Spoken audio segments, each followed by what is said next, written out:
La frecuencia cada vez mayor de los trastornos de ansiedad y depresión hace que nos preocupemos por encontrar formas de intervención eficaces para dichos problemas. Para ello, una adecuada evaluación nos indicará siempre la mejor forma de enfocar la terapia adecuada. Conocer cómo se produjo el problema, las variables ambientales históricas, el posible condicionamiento que se produjo, el aprendizaje acumulativo que se ha ido ocasionando y la existencia en ese momento de alguna variable orgánica son en parte las responsables de que el paciente esté dando en estos momentos una respuesta o conducta problema. Pero además, todo ese proceso ha ido gestando un repertorio básico de conductas, pensamientos, creencias, expectativas, metas, objetivos. En definitiva, ha ido gestando una forma de ser, un carácter y una personalidad que probablemente está manteniendo o agravando el problema de la persona. Es verdad que no hay que olvidar las variables actuales, las variables estimulares actuales, antecedentes y consecuentes, que junto con el organismo actual también colaboran en el mantenimiento del problema. La intervención adecuada dependerá de tres factores.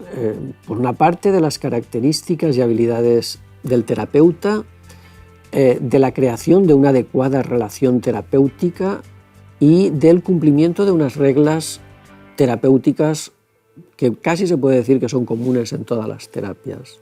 Vamos a verlo por partes. En primer lugar, las características y habilidades del terapeuta.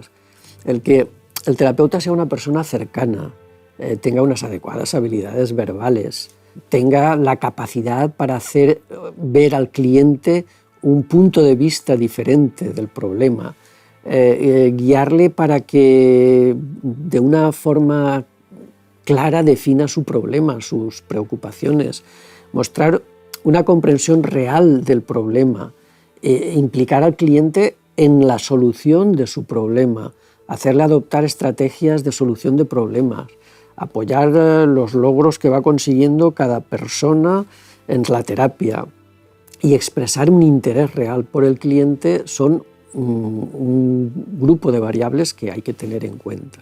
En segundo lugar, la creación de una adecuada relación terapéutica, donde pues el cliente perciba que el terapeuta se interesa realmente por él, que hay un acuerdo mutuo en las metas y que ambos asuman las responsabilidades que le corresponden a cada uno, donde el cliente aprecie empatía, autenticidad y aceptación por parte del terapeuta.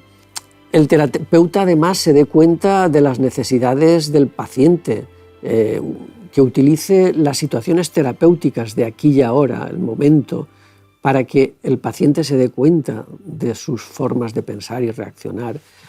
Por supuesto que aproveche las aperturas del cliente. Cuando el cliente realice esas aperturas, exprimirlas, aprovecharlas. Y luego también que el terapeuta sepa cuándo abrirse, cuándo también realizar aperturas con el cliente. Y en tercer lugar, que se cumplan una serie de reglas terapéuticas. Hacer, en primer lugar, que el cliente contemple su mundo desde otro plano, desde otra perspectiva diferente. Yo a veces comento o digo que suba un escaloncito en su vida y mira las cosas de otra forma. Que aprenda a analizar sus pensamientos, sus sentimientos, su comportamiento, que genere expectativas positivas. Muchas veces el cliente está desmoralizado y entonces que genere esas expectativas positivas, que exteriorice emociones y que generalice en la vida real lo aprendido en terapia. En la intervención terapéutica vamos a diferenciar varias fases. En una primera fase, el cliente y el terapeuta buscan las variables responsables del problema y el sentido que tienen los síntomas que se presentan en este caso concreto. Ambos, en segundo lugar, discuten la utilidad, veracidad, y adecuación de dichas variables y cómo influyen en el mantenimiento o cómo agravan el problema. En tercer lugar, ambos acuerdan una forma gradual de enfrentarse a dichas variables con unas estrategias adecuadas. Y en cuarto lugar, el cliente, con ayuda del terapeuta, se va enfrentando progresivamente a las diferentes situaciones.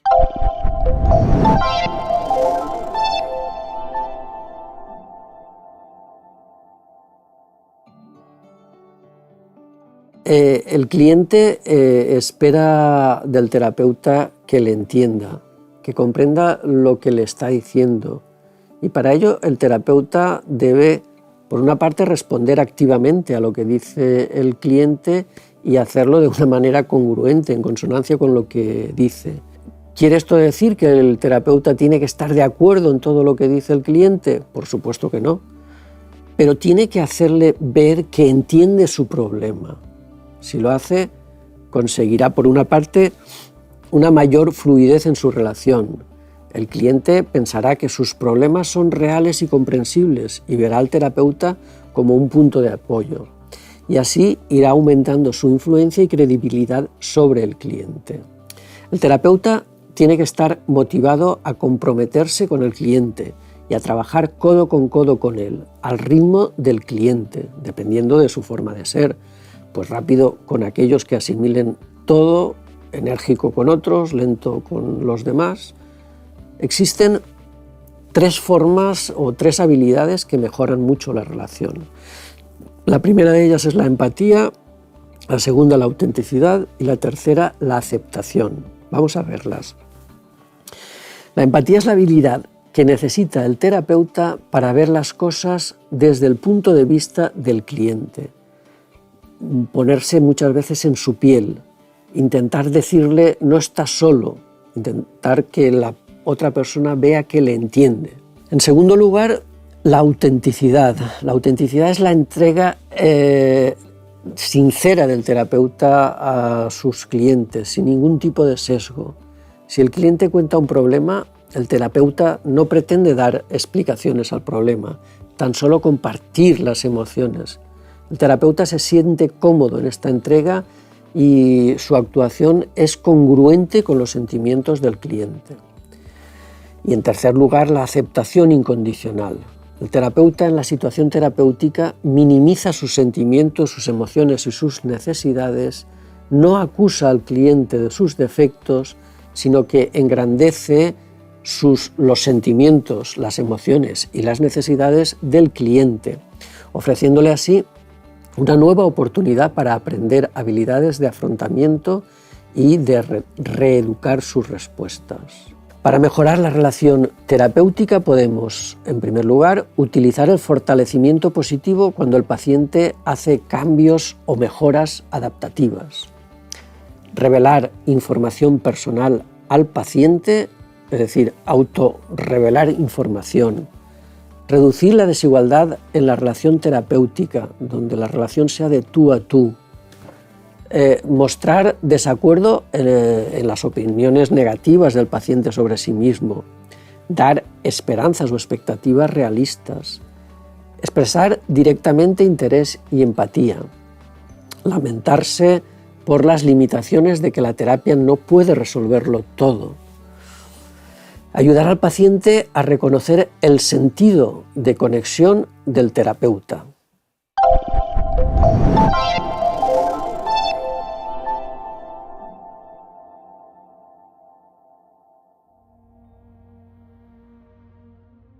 Cuando un cliente llega a terapia, acude porque repite de forma estereotipada una y otra vez su comportamiento patológico sin encontrar una solución al problema. Diríamos que está estancado en su vida y además no se da cuenta del proceso que está sufriendo. El objetivo del terapeuta es ayudar a darse cuenta del proceso de paralización que sufre el paciente. Pero ¿cómo realizamos esto? El terapeuta no puede responder a través de consejos como lo haría un familiar, no puede decirle lo mismo que le han dicho sus amigos toda la vida. tiene que saber mostrar otras posibilidades y otras formas de percibir el mundo para que el cliente adopte una visión diferente de sus problemas. El terapeuta debe intentar que la persona llegue a decirse muchas veces: no te tomes demasiado en serio. El paciente se toma muy en serio sus problemas y la vida, y a veces tenemos que enseñar a quitarles hierro a los problemas. Esta es una máxima deseable en muchos clientes. Si el cliente fuese capaz de decirse esto en algún momento de la terapia, empezaría a no necesitar ayuda psicológica, pero no siempre es fácil. Para ello, el terapeuta tiene que ser capaz, como modelo, de ayudar al paciente o al cliente a ver la vida de otra forma, sin quitarle importancia al problema, que lo tiene generalmente. Él puede ver cómo nosotros nos tomamos las cosas, cómo hablamos de temas difíciles con sentido del humor, cómo liberamos la tensión, en definitiva, cómo nos gustamos a nosotros mismos con nuestros defectos y cómo nos aceptamos con esos fallos. Una norma importante es que el humor iniciado por el terapeuta tiene que ser compartido por el cliente, o de lo contrario perjudicaría el proceso terapéutico. Por tanto, hay que ir con cuidado en la utilización del humor. El cliente que sufre con su comportamiento, la mayoría de las veces no sabe por qué lo hace, y es labor del terapeuta enseñarle a hacerlo, identificando esos pensamientos, esos sentimientos, enseñándole a comprender su conducta. Cuando el terapeuta escucha y hace preguntas sobre los pensamientos, sobre los sentimientos, sobre el comportamiento del cliente, lo que está haciendo es enseñarle a reflexionar sobre su conducta, sus pensamientos y sentimientos, y a observar para que entienda mejor su problema.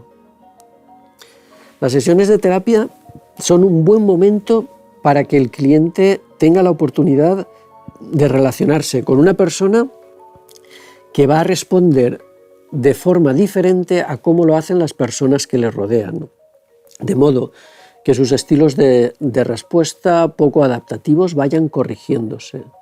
Los clientes que siempre han tenido un estilo de respuesta probablemente adquiridas por aprendizajes desafortunados se comportan de una forma suspicaz, agresiva, dependiente, muy perfeccionista, y el terapeuta les enseña a observar y a analizar esas formas, esos esquemas de reaccionar en el aquí y ahora, de forma que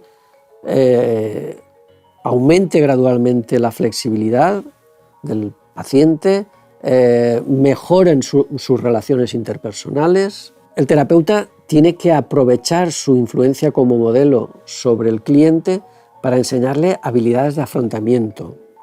Así, las situaciones de terapia son un buen momento para ejercer esa influencia. Por ejemplo, cuando el paciente llega tarde a la consulta, ¿cómo reacciona el terapeuta? El paciente tiene que ver esas reacciones.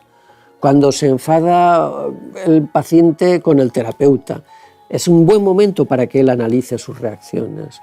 Cuando aparece algún problema que el terapeuta tiene que ayudar a resolver, esos son momentos adecuados para que el cliente vea cómo reaccionamos nosotros. El cliente tiene que ver que el terapeuta se enfada, se molesta, tiene problemas, defectos, y que intenta solucionarlos, y no siempre a la primera.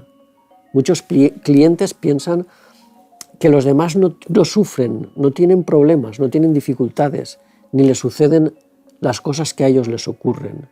Y eso tenemos que aprovechar la situación terapéutica para que los pacientes o clientes se den cuenta.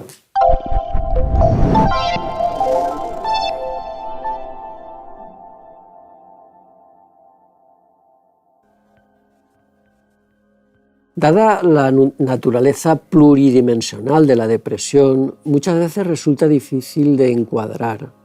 El diagnóstico puede verse enturbiado por la falta de criterio en la clasificación del trastorno depresivo, ya que podemos verla o bien como una estructura unitaria o binaria. Su naturaleza se puede contemplar como algo categórico o dimensional, y asimismo la frontera entre la depresión y la normalidad a veces no está clara. La diferencia entre depresiones endógenas versus reactivas estriba muchas veces en la presencia o ausencia de unos factores precipitantes. Las depresiones endógenas en general se caracterizan por presentar en la persona una adecuada personalidad premórbida hasta que se produce el problema, es decir, la persona hasta ese momento no había tenido ningún problema depresivo. Por otra parte, por la ausencia de factores ambientales desencadenantes. En la depresión endógena no existen esos factores desencadenantes.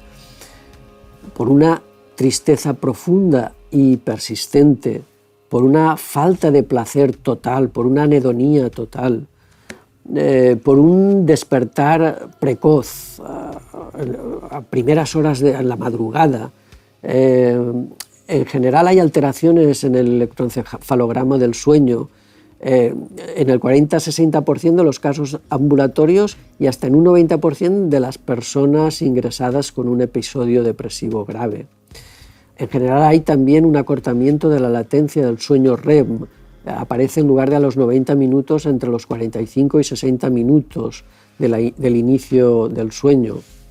Y hay una mayor actividad de REM durante las primeras horas de la noche. También existen algunos casos donde aparecen episodios de hipersomnia, unos periodos de sueño grandes. Debido a la falta de placer, a la anhedonía, hay una pérdida de apetito y como consecuencia en el 66% de las personas hay una pérdida significativa, importante de peso, frente a un incremento que tan solo se daría en un 15%. La anorexia se correspondería más en las depresiones endógenas y, sin embargo, la bulimia se produciría más en las personas con depresiones neuróticas. Por otra parte, en las depresiones endógenas nos encontramos con una mejoría vespertina. El peor momento del día es por la mañana, a la hora de levantarse, de activar el organismo. Sin embargo, al final del día, la persona se encuentra bastante mejor o bastante relajada.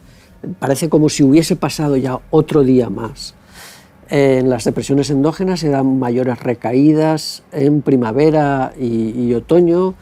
También hay una mayor inhibición psicomotora y aparecen las típicas ideas deliroides de ruina, de culpa o ideas delirantes respecto al organismo, hipocondríacas.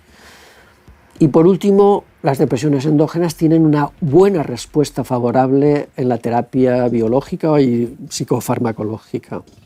En las depresiones reactivas, por el contrario, también denominadas neuróticas o situacionales o psicógenas, depende de los autores, se caracterizan por la presencia en la persona de algún rasgo de personalidad neurótico, porque además existen factores ambientales desencadenantes, porque además hay ansiedad, la falta de placer, la anhedonía es parcial. La persona, aunque no disfruta de las cosas, sí que en algunos momentos se entretiene, hay cosas que le distraen y eso sería esta anhedonía parcial.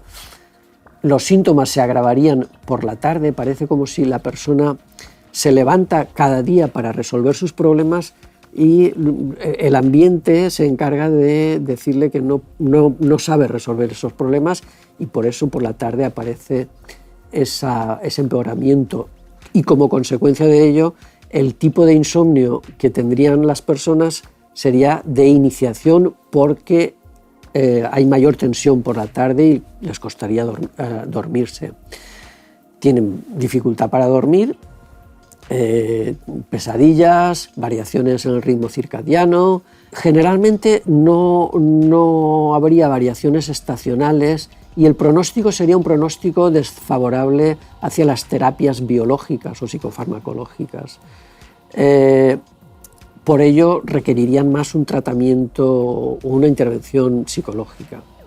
Es verdad que en la práctica clínica a veces es difícil delimitar un tipo de depresiones de otras, y además es verdad que a veces se dan puntos de intersección y que cuando una depresión ha durado mucho tiempo puede haber empezado siendo una depresión reactiva y en el momento actual ser una depresión endógena.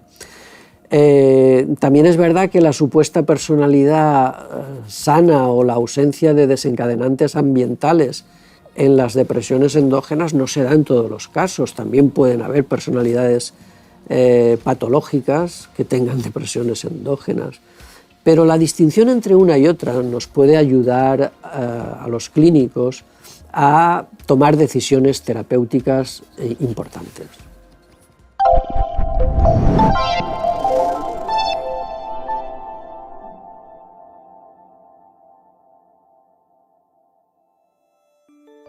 Un tipo de depresión a veces olvidada son las depresiones involutivas o las depresiones que se dan en personas mayores. Aunque el DSM-4 no la incluye en sus clasificaciones, habría que incluirlas entre las depresiones de inicio tardío. Nos podemos encontrar con personas mayores que tienen una depresión por diferentes causas. Depresiones que pueden estar indicando que la persona sufre un cuadro orgánico cerebral, una demencia, y como preludio de esa demencia la persona presenta una depresión. Nos podemos encontrar también con depresiones endógenas unipolares, donde la persona mayor sufra esta depresión, y nos podemos encontrar con depresiones como reacción a situaciones de la vida que se dan en edades avanzadas, como respuestas al contexto familiar y social, cuando la persona tiene o ve que su salud está mermando, que el final de la vida se acerca, que su pareja está enferma, prostrada en la cama y no se vale por sí sola, y entonces pues la persona se deprime porque ve que la situación, el contexto social y familiar pues es lo suficientemente triste como para deprimirse.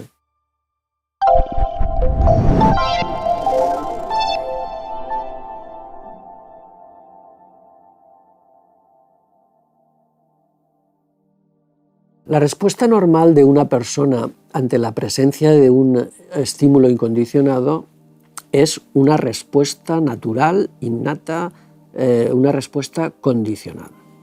Veámoslo en varios ejemplos. La respuesta normal ante el alimento en la boca es la salivación, y la respuesta normal ante la muerte de un ser querido es el llanto.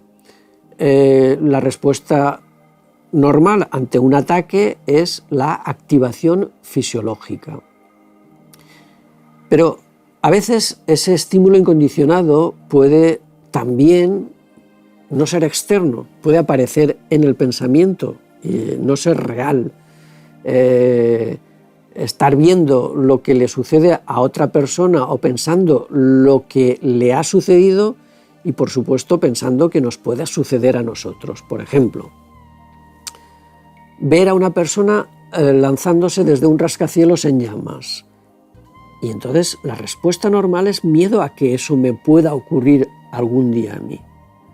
Por ejemplo, nos cuentan que una persona falleció en una intervención quirúrgica, y eso a mí me puede dar miedo por si a mí me operan y fallezco en la intervención quirúrgica.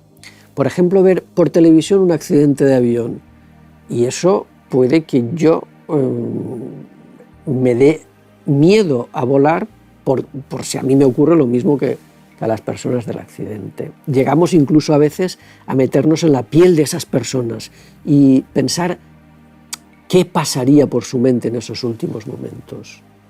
Este estímulo incondicionado puede asociarse a un estímulo neutro que en un principio no nos provocaba miedo, pero que al asociarse al estímulo incondicionado pasa a convertirse en estímulo condicionado. Por ejemplo, la piscina o la playa donde falleció ahogado un ser querido. Automáticamente ese estímulo se convierte en un estímulo condicionado. La calle por donde caminaba y ocurrió un accidente, o explotó un coche bomba. Esa calle puede convertirse en un estímulo condicionado. Los edificios elevados se pueden convertir en un estímulo condicionado.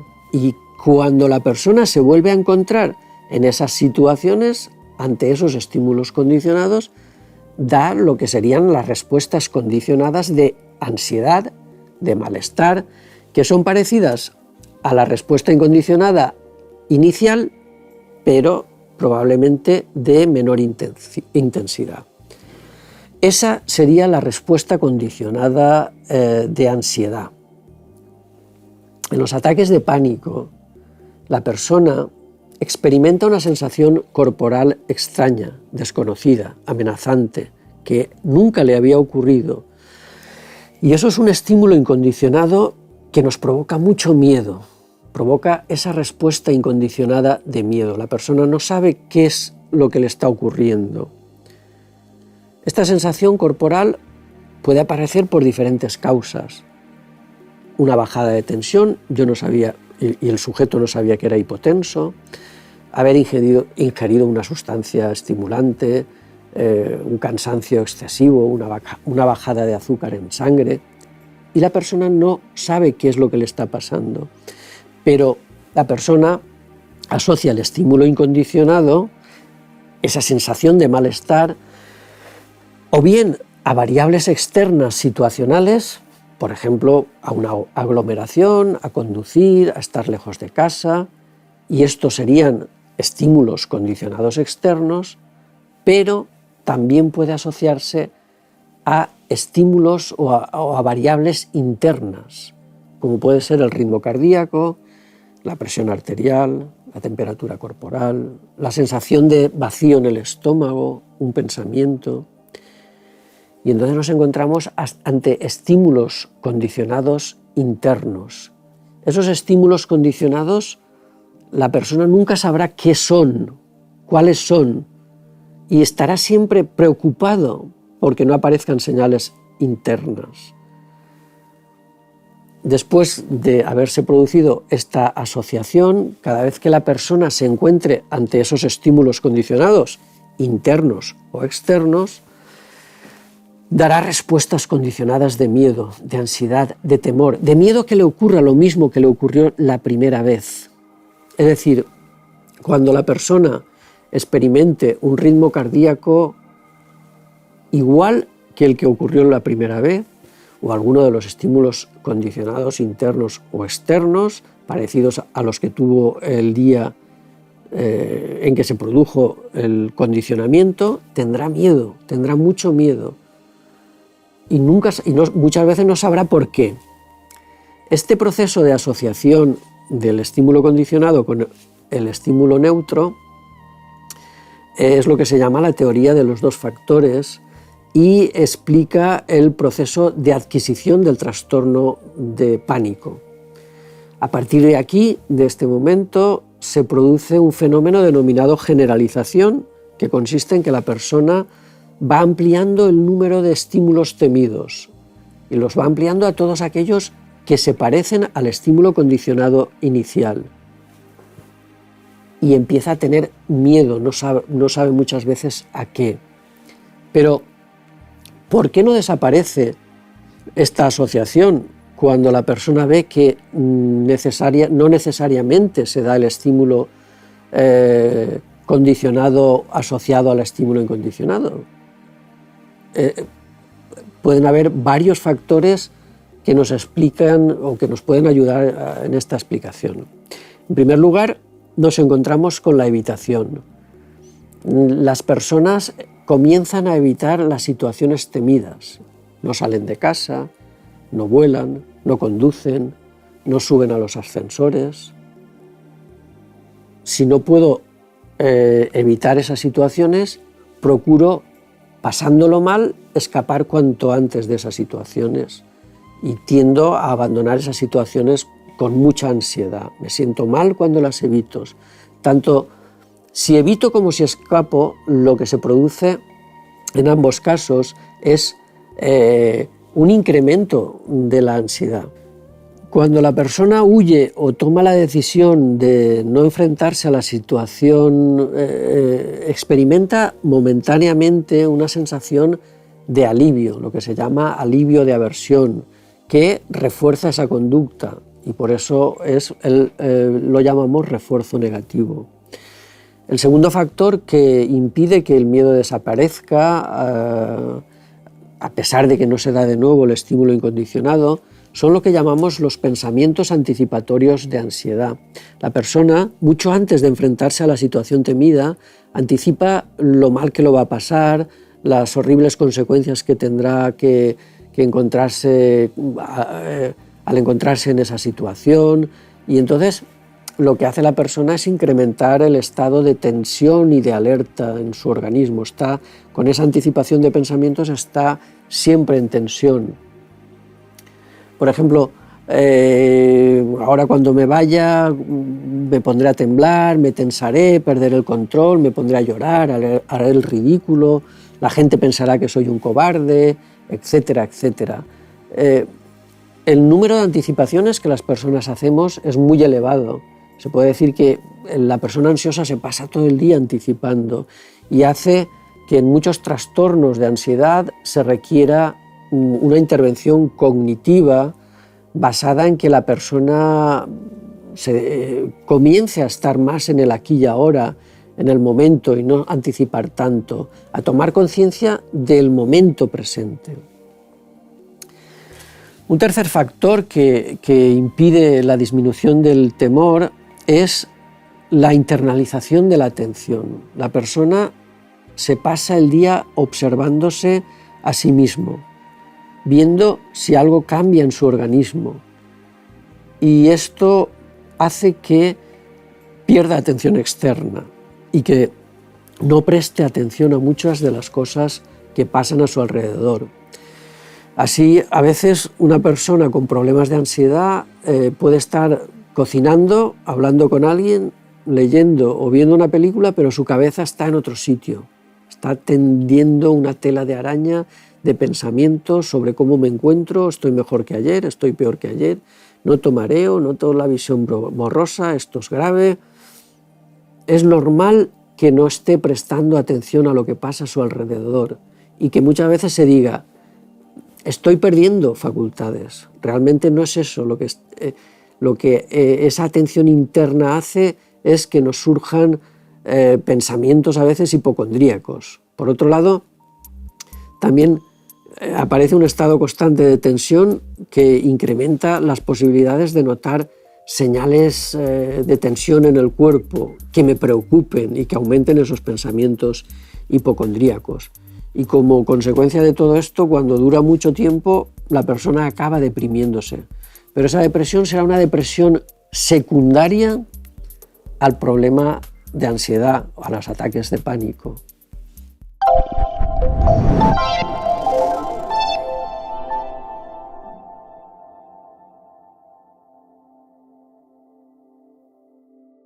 Cuando las personas sufrimos una situación traumática que nos desestabiliza la vida, que nos cambia la vida, vamos a pasar por una serie de fases. Vamos a pasar desde el impacto hasta la consumación. La verdad es que en los primeros momentos nos encontramos con una situación de impacto en el que la persona puede experimentar ira, rabia, impotencia, llantos, gritos, enfados, pánicos, desmayos, etcétera, etcétera. Muchas veces esas emociones negativas van acompañadas de una sensación de de negación, de como que esto no me está ocurriendo a mí, de que como que esto es un sueño. Es un momento donde aparecen los múltiples ¿por qué? Justo ¿por qué a mí? ¿Por qué me ha ocurrido esto? ¿Por qué a mi ser querido le ha pasado esto? ¿Por qué estos porqués agobian a la persona? Y también hay una gran desorganización emocional. La persona puede ir variando de momento a momento en estas diferentes emociones: rabia, ira, cabreo, pensar, Dios mío, esto no es justo. ¿Qué sabrán ellos de cómo yo me siento en estos momentos? Esto no es verdad. ¿Acaso no puede haber habido un error? No es verdad, esto es un sueño, esto no me está ocurriendo a mí. Probablemente la fase de impacto dura, en los casos de pérdidas de seres queridos, lo que dura el funeral, 1 día, 2 días. Pasado ese tiempo, viene una segunda fase, la fase de intrusión, donde empiezan a aparecer pensamientos, sentimientos, ideas sobre lo que ha sucedido. Cuando la persona en el día a día se encuentra que aquello que ha pasado no es reversible. Es cuando la persona empieza a tener un intenso dolor, empieza a tener pesadillas, a dormir mal. Algunas personas, aquellas que no han sufrido situaciones parecidas, piensan que debemos de ser fuertes y valientes y que no debemos desmoronarnos, que no debemos exteriorizar nuestra tristeza, nuestro dolor. Nada más equivocado que eso. Debemos ser sensibles al dolor, debemos hablar de las emociones que tenemos, debemos de compartir sentimientos, de llorar con los demás, repasar recuerdos, ventilar emociones. Los demás, los que no lo han sufrido, no lo pueden entender. Por eso a veces dicen: venga, anímate, sal, no pienses en eso, acabarás mal si sigues así. No, nada de eso es verdad. Existe en nuestra sociedad una gran animadversión a pasarlo mal, a no querer sufrir. Posteriormente a esta fase le sigue la fase de penetración, donde el dolor ha ido penetrando, donde la persona se identifica, expresa sus pensamientos, su dolor, habla de ellos, de los recuerdos buenos, de los recuerdos malos. Si ha perdido un ser querido, piensa, es verdad, en lo que sentiría en esos últimos momentos, en el sufrimiento, pero también piensa en los momentos agradables que disfrutó de él, en las virtudes que tenía, en lo que aportó a su vida. Sin embargo, bueno, no todas las personas responden de la misma forma o cicatrizan de la misma forma en la herida. Dependiendo de las personas, hay personas que responden con mecanismos de defensa negativos, con culpabilización, con desprecio hacia los demás, con no querer ayudar, dejarse ayudar. Sin embargo, bueno, pues otras personas responden con mecanismos de defensa o de afrontamiento positivos y buscan el apoyo de los demás, buscan el apoyo de sus seres queridos, aprenden a expresar adecuadamente los sentimientos, tienen conductas altruistas y esto les ayuda mucho. Esas conductas de ayuda hacia los demás van cambiando de filosofía de vida y se dan cuenta de que a veces el amor cura, amar a los demás es una buena terapia, la tolerancia, la convivencia, el respeto, etcétera, etcétera. Pero también influye en la asimilación de los traumas el carácter y las formas de ser de cada persona. Hay personas muy perfeccionistas en el control de sus emociones y entonces estas personas quieren controlar, quieren que el dolor pase pronto y eso a veces no es fácil, por no decir que es difícil, es imposible.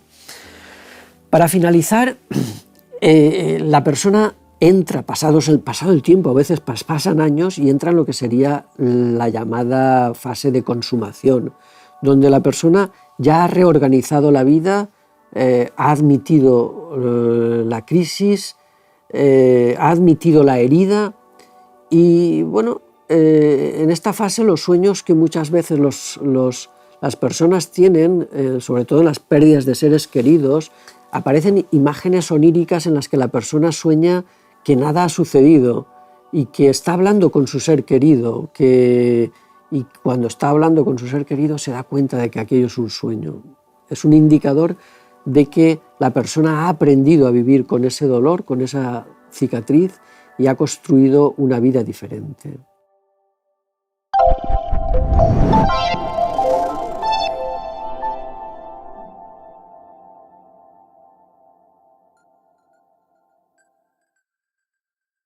Muchas veces a la persona con trastornos de depresión o de ansiedad, uno de los aspectos importantes en su tratamiento es la aceptación. Aceptar es querer vivir o no querer cambiar las cosas como son. Aceptar los pensamientos, la forma de pensar, los sentimientos, las sensaciones, esas emociones negativas. Es dejar de hacer todo aquello que empleamos para evitar esos pensamientos, esas emociones, esos sentimientos negativos. Aceptar es enfocar nuestra vista fuera del microscopio que nos centra en nuestro dolor, ampliando así nuestro campo de visión sin dejar de ver nuestras molestias. Aceptar no es aguantar es hacer fuerza para oponerse al empuje de otro. Aceptar supone no luchar contra esa fuerza. Cuando dos personas están tirando de una cuerda, intentando hacer que la otra ceda, la aceptación es dejar de hacer fuerza en una lucha que se considera inútil. Aceptar no es resignarse. Resignarse es abandonar nuestros intereses. Aceptar es luchar por nuestros valores e intereses. Aceptar no es ignorar nuestros pensamientos, sentimientos, sensaciones y emociones. Aceptar es abrirse a experimentarlos, a tenerlos. Aceptar no es un camino para no sufrir. Aceptar es asumir el sufrimiento necesario para conseguir nuestros objetivos, que a veces requieren cierto esfuerzo. La aceptación nos permite muchas veces desactivar los pensamientos. Estamos queriendo evitar pensamientos cuando a veces, si los aceptamos, se desactivan. Los pensamientos no son la realidad, no son los hechos. Puedo pensar que soy Superman o que en la puerta de mi casa hay un león. Si les hago caso a mis pensamientos, actuaré según lo que ellos me dicen. Intentaré volar desde un balcón, no saldré de casa por miedo al león. Por ello, debo de aprender a no hacer caso a lo que ellos me dicen, a tomar distancia, a cuestionarlos, aceptando que tengo un pensamiento, el pensamiento de que en mi casa, en la puerta de mi casa hay un león, pero que a pesar de eso voy a seguir entrando y saliendo, y con ello lo que estoy haciendo es desactivar el pensamiento. Puedo luchar contra ellos, puedo empezar a discutir que son pensamientos absurdos, pero la realidad es que están ahí por un proceso de condicionamiento accidental, han aparecido. Y si ahora me obsesiono por eliminarlos, será peor.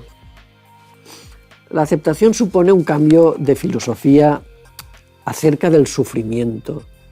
Cuando la persona no quiere tenerlos, se rebela contra ellos, le molestan, comienza a pensar, ya están otra vez estos pensamientos molestos aquí. Lo único que está haciendo es agobiándose. Si decidimos no salir de casa para no sufrir, porque pensamos que hay un león en la puerta de nuestra casa, nunca alcanzaremos nuestros objetivos en la vida.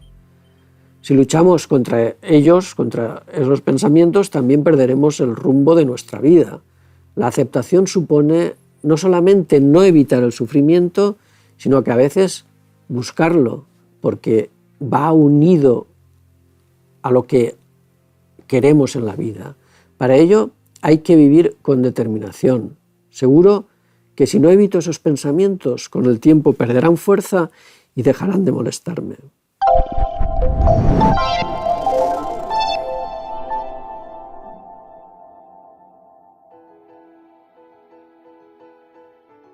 Vivimos muy identificados con nuestros pensamientos. Cuando sufrimos una situación conflictiva y nuestras emociones nos sacan de nuestras casillas, llegando incluso a veces a perder los papeles, no somos capaces de distanciarnos de la situación.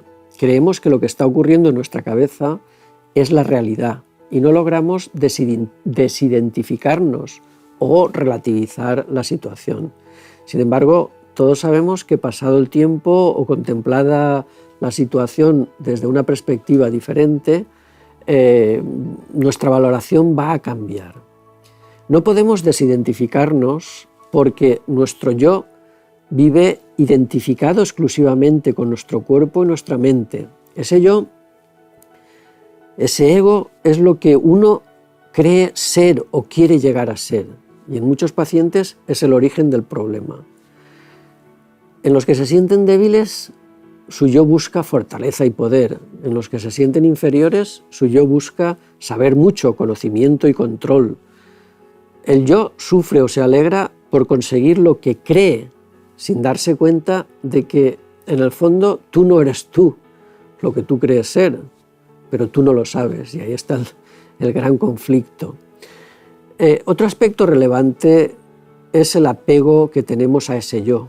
Cuando decimos yo soy esto o lo otro, o yo soy de esta forma o de otra, o esto es mío, vivimos aferrados a esos pensamientos y con miedo a que algo nos lo arrebate. Ese yo piensa que tiene que asegurarse seguir así. Para ello muchas veces intenta acaparar poder, acaparar dinero, tener muchos amigos, muchos bienes, pero siempre quiere más, nunca tiene suficiente. Cree que cuanto más posea una persona, más feliz será, y no nos damos cuenta que el tiempo acaba arrebatándonoslo todo. Esa sería una forma importante de finalizar una terapia, dándonos cuenta de que todo pasa y todo queda, pero lo nuestro es pasar.